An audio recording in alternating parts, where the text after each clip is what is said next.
Hello everyone, আজকের recipe একদম নিরামিষ ফুলকপির তরকারি। তার জন্য আমি এখানে একটা ছোট মাপের ফুলকপিকে কেটে নিয়েছি দেখুন। আর আমি এখানে দুটো একদমই ছোট মাপের আলুকে ডুমু ডুমু করে কেটে ভালো করে ধুয়ে রেখে দিয়েছি। এবার আমি এর মধ্যে সামান্য পরিমাণে হলুদ আর নুন মাখিয়ে নেব। এখানে আমি হলুদ আর নুনটা মাখিয়ে ভাজবো, তাতে এটার রঙটা বেশ ভালোই আসবে।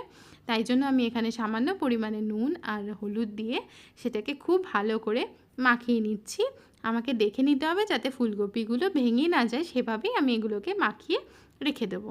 এবার আমি কড়াইতে 2 চামচের মতো তেল দিয়ে নিয়েছিলাম। তার মধ্যে যে মেখে রাখা ফুলকপিগুলোকে আমি ভাজার জন্য ছেড়ে দিচ্ছি। ফুলকপিগুলোকে আমি বেশ কিছুটা লাল লাল করে ভেজে একটা বাসনে তুলে রেখে দেবো। দেখুন ফুলকপিগুলো আমার অনেকটাই ভাজা ভাজা হয়ে গেছে। এবার আমি এগুলোকে বাসনে তুলে রেখে দিচ্ছি।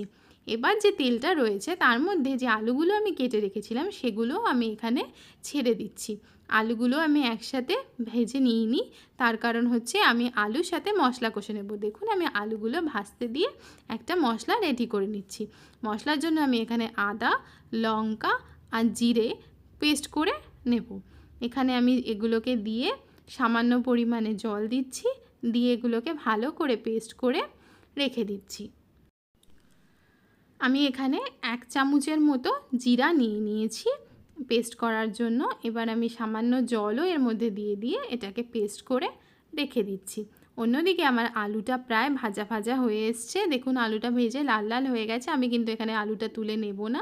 যে পেস্টটা আমি তৈরি করলাম সেই পেস্টটা আমি এর মধ্যেই দিয়ে দেবো। আমি কিন্তু মশলার সাথেই এখানে আলুটা মশলা কষানোর সাথে সাথে আলুটাও ভেজে নেব, তাতে কিন্তু এখানে স্বাদটা অনেক ভালো হবে। তাই জন্য আমি ভাজা আলুটাকে তুলে রাখিনি, আমি এর মধ্যেই মশলা দিয়ে কষিয়ে নিচ্ছি।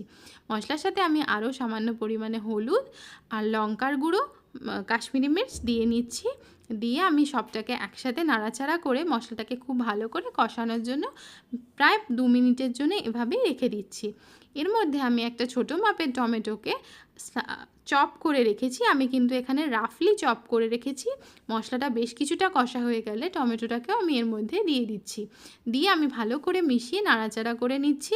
টমেটোটা দেওয়ার পরে আমি এখানে খুবই সামান্য পরিমাণে লবণ দিয়ে নেব, আর খুব সামান্য পরিমাণে চিনি এখানে 1 চামচের মতো দিয়ে নিচ্ছি। যেহেতু এটা নিরামিষ রান্না তাই চিনি না দিলে স্বাদটা খুব একটা ভালো হবে না। তারপরে দেখুন মশলাটা আমার সম্পূর্ণভাবে কষে গেছে এবং আলুটাও বেশ মাখা মাখা হয়ে গেছে। এবার যে কফিগুলো আমি ভেজে তুলে রেখেছিলাম সেই কফিগুলো আমি মশলার মধ্যে দিয়ে নেব। দিয়ে কফিগুলোকে আমি মশলা এবং আলুর সাথে খুব ভালো করে নাড়াচাড়া করে মিশিয়ে নিচ্ছি।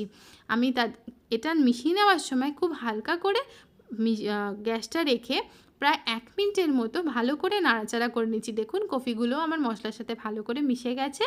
এবার আমি ফুটিয়ে রাখা জল এখানে ব্যবহার করছি। ফুটিয়ে রাখা জল আমি এর মধ্যে দিয়ে নেব। দিয়ে আমি ততটা পরিমাণে দেব যাতে কফি এবং আলুগুলো সম্পূর্ণটা জলের মধ্যে ডুবে যায়। সেভাবে দিয়ে আমি ভালো করে মিশিয়ে নাড়াচাড়া করে নিলাম। দিয়ে আমি আঁচটা বাড়িয়ে দিলাম এবং এটাকে ফোটার জন্য ছেড়ে দিচ্ছি। বেশ কিছুটা ফুটে গেলে দেখুন জলটা অনেকটাই কমে গেছে এবং বেশ কিছুটা সিদ্ধ হয়ে গেছে। আমি এখানে গরম মশলা গুঁড়ো এবং 1 চামচের মতো ঘি দিয়ে নিচ্ছি। যেহেতু এটা নিরামিষ রান্না তাই গরম মশলা গুঁড়ো এবং ঘি দিলে স্বাদটা কিন্তু খুবই ভালো আসবে।